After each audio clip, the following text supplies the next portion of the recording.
हरतालिका तीज का व्रत विशेषकर महिलाओं के लिए बहुत महत्वपूर्ण होता है। ये व्रत मुख्य रूप से उत्तर भारत, विशेषकर राजस्थान, उत्तर प्रदेश, मध्य प्रदेश और बिहार में मनाया जाता है। इस व्रत का मुख्य उद्देश्य महिलाओं द्वारा अपने पति की लंबी उम्र, सुखद वैवाहिक जीवन और सौभाग्य की कामना करना होता है। हरतालिका तीज व्रत का विशेष महत्व इसलिए भी है क्योंकि यह व्रत बिना जल और अन्न ग्रहण किए रखा जाता है। अब आइए जानते हैं हरतालिका तीज व्रत की कथा और इसका महत्व। हरतालिका तीज की कथा भगवान शिव और माता पार्वती के प्रेम और उनके विवाह से जुड़ी हुई है। इस कथा के अनुसार देवी पार्वती ने भगवान शिव को पति के रूप में पाने के लिए घोर तपस्या की थी। ये कथा इस प्रकार है। पुराणों के अनुसार माता पार्वती हिमालय पर्वत के राजा हिमावन की पुत्री थीं। जब पार्वती बड़ी हुईं तो उनके पिता ने उनके विवाह के लिए योग्य वर की तलाश शुरू की। पार्वती बचपन से ही भगवान शिव को अपना पति मान चुकी थीं और उन्होंने अपने मन में यह निश्चय किया कि वे केवल भगवान शिव से ही विवाह करेंगी। जब राजा हिमावन ने पार्वती से विवाह के बारे में पूछा तो उन्होंने साफ साफ कह दिया कि वे केवल भगवान शिव से ही विवाह करेंगी। लेकिन हिमावन यह सोचते थे कि भगवान शिव तो एक तपस्वी हैं, वे कैसे पार्वती के लिए योग्य वर हो सकते हैं।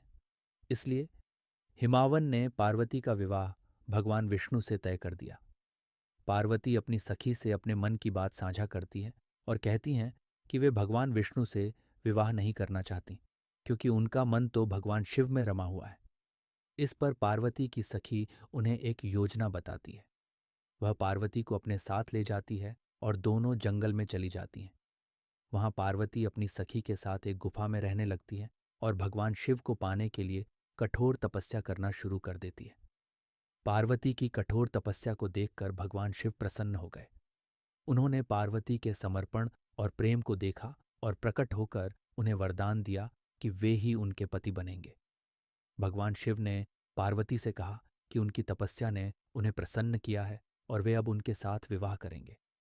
जब राजा हिमावन को इस बात का पता चला कि उनकी पुत्री पार्वती भगवान शिव के साथ विवाह करना चाहती हैं, तो उन्होंने भी इस विवाह के लिए सहमति दे दी।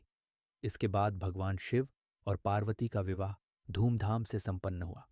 इस प्रकार पार्वती का भगवान शिव के प्रति समर्पण और प्रेम उन्हें पति रूप में पाने का कारण बना।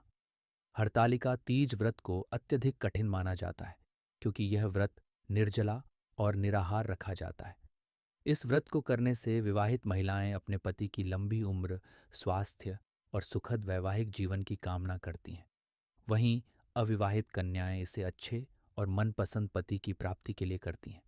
इस व्रत का महत्व इसलिए भी अधिक है क्योंकि यह हमें भगवान शिव और पार्वती के आदर्श दाम्पत्य जीवन का स्मरण कराता है।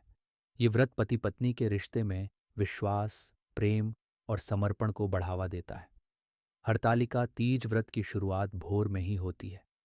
व्रत रखने वाली महिलाएं सुबह स्नान कर स्वच्छ वस्त्र धारण करती हैं और शिव पार्वती की मूर्ति या चित्र की स्थापना करती हैं।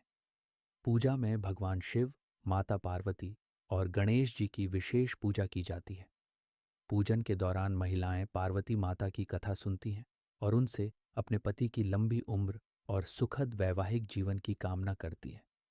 पूजन के बाद महिलाएं रात भर जागरण करती हैं और भजन कीर्तन करती हैं। अगले दिन सूर्योदय के बाद व्रत का पारण किया जाता है। पारण के समय महिलाएं जल और अन्न ग्रहण करती हैं और व्रत को संपन्न करती हैं। हरतालिका तीज का व्रत केवल धार्मिक दृष्टिकोण से ही नहीं बल्कि सांस्कृतिक दृष्टिकोण से भी महत्वपूर्ण है। इस व्रत के दौरान महिलाओं के लिए नए वस्त्र, आभूषण और मेहंदी का विशेष महत्व होता है। वे इस दिन विशेष साज सज्जा करती हैं और अपने पति के लिए उपहार भी तैयार करती हैं। हरतालिका तीज का व्रत करने से महिलाएं न केवल भगवान शिव और पार्वती के आशीर्वाद की प्राप्ति करती हैं बल्कि अपने जीवन में सुख, शांति और समृद्धि की कामना भी करती हैं।